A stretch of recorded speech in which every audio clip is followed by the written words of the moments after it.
Good evening.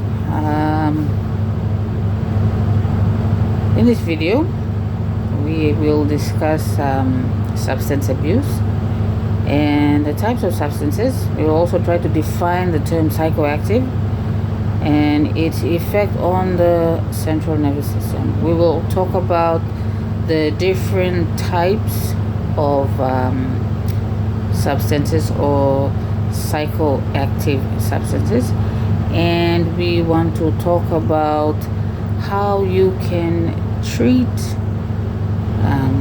the effects of these substances once they have an effect on your central nervous system, or basically on your brain. So substance use is basically the consumption of any psychoactive substances. These substances contain chemicals that affect your brain, your mood and perception, or it alters your behavior when it is taken in excess or in minimal amounts as well. Okay, there are 4 groups of psychoactive substances. The first one is made up of a group called the stimulants. The second group is the opioids. The third group are depressants, and the fourth group are hallucinogens. Okay, under each of these groups we have a number of examples of psychoactive compounds. For stimulants, we have 3 of the most common ones that we find under the group of stimulants are cocaine, amphetamines, and methamphetamines. Betel nut also falls under this category of stimulants. For the opioids, we have heroin, morphine, opium, and demersol. For the depressants, which is your third group, you have alcohol, barbiturates, benzo, and gamma. And for your hallucinogens, you have LSD, ecstasy, and certain kinds of mushrooms. Now in Papua New Guinea, the commonly used kind of substances or psychoactive compounds that we Papua New Guineans usually use are stimulants and depressants and certain opioids. Now, the most common type of stimulant is betel nut. A lot of Papua New Guineans chew buai as a way of culture and tradition, and we also have people who chew betel nut because they have become addicted to it. We also have, to a lesser extent, people who take alcohol. The common ones that Papua New Guineans drink obviously are your brown bottles or your green cans, or also your the ones that are manufactured in the villages or in local communities, and that are sold at a very cheap price, made really affordable for Papua New Guineans to take.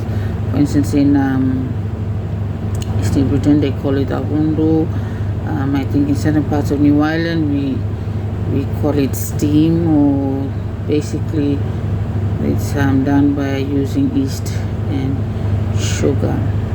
Okay, and there are other forms of alcohol as well that are available in Papua New Guinea that are manufactured by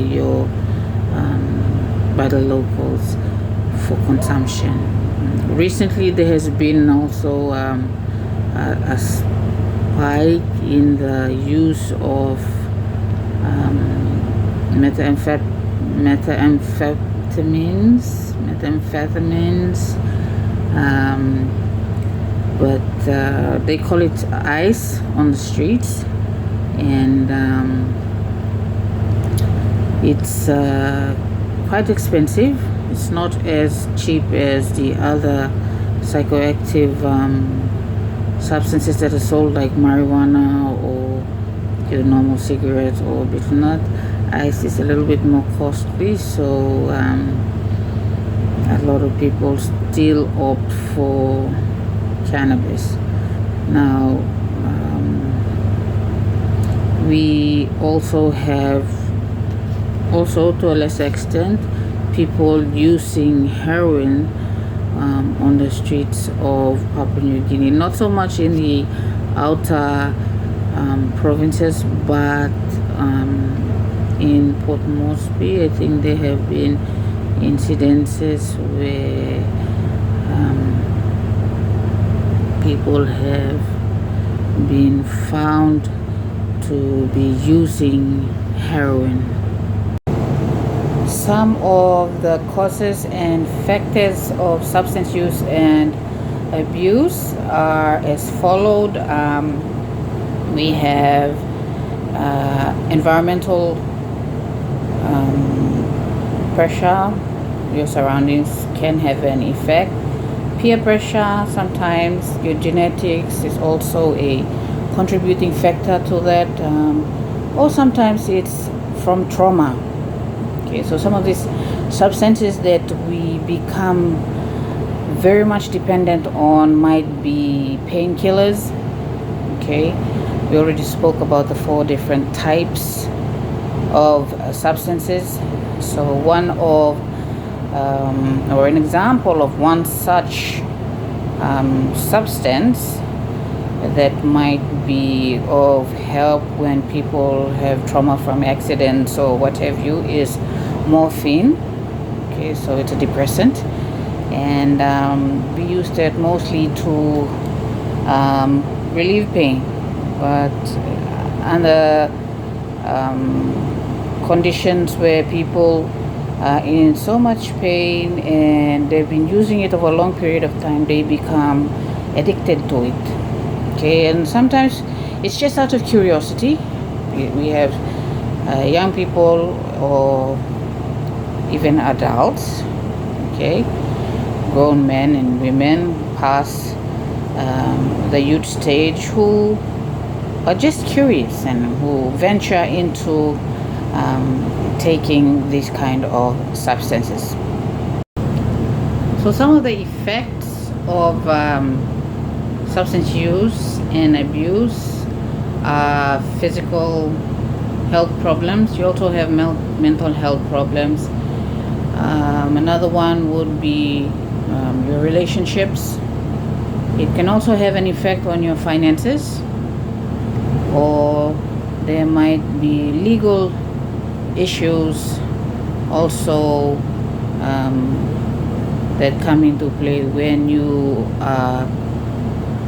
continually use these psychoactive substances.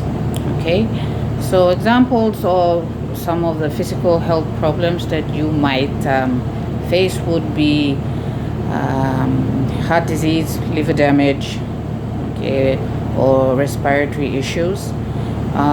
We see a lot of people in KVN town who have mental health problems. This is probably due to substance use and abuse, and it contributes to anxiety, depression, and causes cognitive impairment to them. Okay, for those who have relationships, it can have a impact on their relationship by straining it. And if you have a working person and you continuously take substances that have a psychoactive chemical in it, you might also face financial issues. Yeah. Now, to conclude, there are a number of ways that we have that we can help to treat and prevent substance use and abuse. One of them is detoxification. We can also go for therapy, and there is also support groups that have been organized, and depending on the type of effect that you are experiencing, you can also take medication to help to relieve the effect that that particular psychoactive substance is having on you. Okay, but basically it's always good to prevent. So some prevention strategies that you might want to engage in, if there are people around you that are taking substances that have psychoactive compounds in them, basically alcohol, or smoking cannabis, or drinking homebrew, or alcohol, you could always opt to educate them of the dangers that associated with taking these substances, or choose to do some kind of early intervention. All right, have them stop taking those substances earlier on, so that they do not become addicted to it and it becomes a problem later on in life. Or you could also try to limit their access to these substances. Okay, so those are the different types of treatments and prevention strategies that we can engage in to help those people who are taking substances that contain psychoactive compounds. Thank you.